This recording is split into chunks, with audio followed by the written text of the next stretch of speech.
একটা ছোট্ট স্বপ্ন ছিল, বিদেশে গিয়ে ভাগ্য বদলাবে, সংসারের অভাব ঘুচবে। সেই স্বপ্ন নিয়ে একে একে ঘর বাড়ি জমি গরু ছাগল বিক্রি করেছিলেন তারা। কিন্তু মাসের পর মাস অপেক্ষার পর যখন বাস্তবতার সামনে এলো, তখন আর কিছুই অবশিষ্ট নেই। না আছে টাকা, না আছে ঘর, আর না আছে ভবিষ্যৎ। রাজশাহীর দুর্গাপুরে এমনই ভয়াবহ প্রতারণার শিকার হয়েছেন অন্তত ২৩টি পরিবার। স্থানীয় সূত্র জানায়, উপজেলার ৭ নং জয়নগর ইউনিয়নের বিভিন্ন গ্রামের দরিদ্র মানুষকে টার্গেট করে নিজেকে আদম ব্যাপারী পরিচয় দিয়ে অস্ট্রেলিয়া পাঠানোর প্রলোভন দেখান আলাউদ্দিন নামের এক ব্যক্তি। তার বাড়ি দুর্গাপুর থানার ৬ নং মারিয়া ইউনিয়নের হোজা গ্রামে। ২০২৫ সালের ২৭শে জুন ভুয়া এজেন্সির কথা বলে প্রথমে কয়েকজনের কাছ থেকে টাকা নেওয়া শুরু করেন, পরে তা ছড়িয়ে পড়ে আরও অনেকের মধ্যে। ভুক্তভোগী মোহাম্মদ আল সাহাব বলেন, সে আমার এই গ্রামে আসে, আমার এই বাড়িতে বেড়াতে আসে। এসে আমাকে বলে যে বিদেশ যাওয়ার, বাইরের দেশে যাওয়ার ওয়ার্ক পারমিট এসেছে, এবং যে বলে তোরা যদি যাস তাহলে রাজি হও এবং টাকা লাগবে। তো আমরা বললাম, জিজ্ঞেস করলাম যে ভাই বিদেশ আপনি কি এর আগে পাঠাছেন? তো বলছে হ্যাঁ পাঠাইছি। তে পার্শ্ববর্তী গ্রামে, আমার পার্শ্ববর্তী গ্রাম বাগলপাড়া, আর সম্পর্কে ওই আমার খালাতো দুলা ভাই, আর গ্রাম হলো ওই বিয়ে করেছে বাগলপাড়াতে। আমার খালাতো বোনও আসে সাথে, আসে এরকম ধরেন প্রবচনা দেখায় যে অস্ট্রেলিয়া ভিসা আছে, তারপর সে আপনার ডেনমার্ক আছে, নিউজিল্যান্ড আছে, এই 3টা দেশের করেছে। তে তোরা কোন দেশে যাবি? তাই আমি বললাম যে ভাই এগুলান কোনো দেশে যাব না, যাবো অস্ট্রেলিয়া। আপনি যদি পাঠাতে পারেন তাহলে বলেন। তো বলছে আমার কাছে সব কোম্পানির এসেছে, কাগজপাতি এসেছে, টাকা লাগবে 1,37,000 টাকা প্রথম, আর বাদ বাকি টাকা লাগবে বলছে যে কোম্পানি দিবে 4.5 লাখ টাকা, আর তোদের যখন ওই ভিসা আসবে ভিসাতে এই প্রবাসী ব্যাংকে নিয়ে যাব, নিয়ে যেয়ে লোন লেখাবো, লোন করে দিব। করে দেওয়ার পর তাহলে আমরা বুঝলাম যখন প্রবাসী ব্যাংকে যখন যাবে তখন শিওর হলাম, যখন প্রবাসী ব্যাংকে যাবে তাহলে অবশ্যই তাহলে এই জিনিসটা শিওর। এই এই মনে করে তাহলে আমরা তাহলে হ্যাঁ রাজি হলাম যে ভাই টাকা দিব। তো বলছে লোক লাগবে প্রায় 180 জনের মতো, মানে 60 জন করে এই 3টা দেশে লোক পাঠাবে।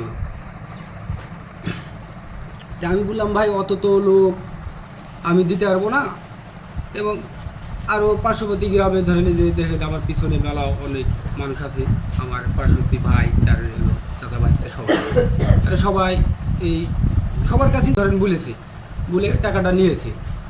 এই 1,37,000, কারো কাছে 1,12,000 টাকা নিয়েছে।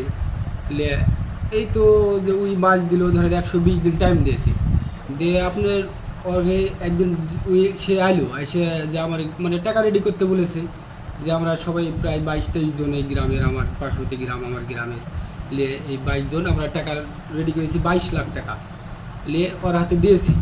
দেওয়ার পরে এই তো কাটিয়েছে, যে কাটতে কাটতে দিন তো চলেই যাচ্ছে, এবং ফোন দিই এই গালাগালি করে, ফোন দিই। তারপর সে একদিন হঠাৎ আসে বলছে যে তোরে ক্লিয়ারেন্স, পুলিশ ক্লিয়ারেন্স করতে হবে। সেই সাথে গেল, যে পুলিশ ক্লিয়ারেন্স করলো, করে এবার বলছে মেডিকেল করতে হবে। ঢাকা নিয়ে গেল, মেডিকেল করলো, করার পর এবার বলছে যে পরবর্তীতে 22 লক্ষ টাকা দিয়েছি। তারপর বলছে এবার ভিসা টিসা আসবে, এই আসার জন্য যে বাদ বাকি আরও এই 16 লক্ষ টাকা লাগবে। যে আবার ধরেন যার যার মনে যেভাবে যাই ব্যবস্থা করে গেলেছে, কেউ গাড়ি বেচেছে, যেরকম যা হয়তো আমি গাড়ি বেচে দিয়েছি ওকে টাকা, গরু বেচেছি বেচে টাকা দিয়েছি। আরেকজন ধরেন জমি বন্ধক থেকে কেউ লাভেরপুর টাকা নিয়েছে, টাকা নিয়ে ওকে এই পরবর্তীতে আবার 16 লক্ষ টাকা দেওয়া হয়েছে।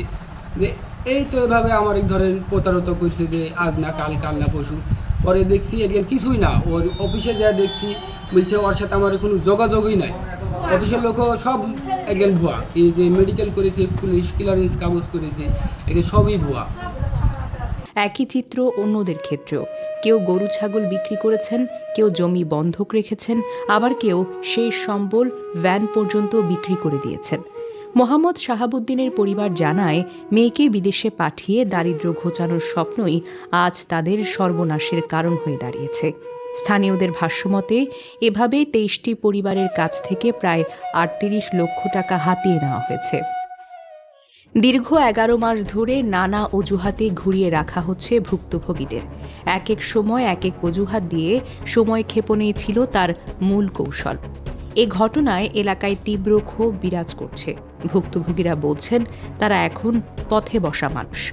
অনেকেই মানবেতর জীবনযাপন করছেন। ন্যায্য বিচার ও টাকা ফেরতের আশায় প্রশাসনের দ্বারে দ্বারে ঘুরছেন তারা। স্থানীয়দের দাবি, দ্রুত এই প্রতারককে গ্রেফতার করে দৃষ্টান্তমূলক শাস্তি নিশ্চিত করা হোক। না হলে এমন প্রতারকদের দৌরান্তে আরও অসহায় পরিবার স্বপ্ন হারাবে, পথে বসবে, এমন আশঙ্কায় এখন সবাই করছেন। ডেস্ক নিউজ, অগ্রযাত্রা প্রতিদিন। অগ্রযাত্রা প্রতিদিন, নির্ভীক প্রত্যয়ে উজ্জীবিত।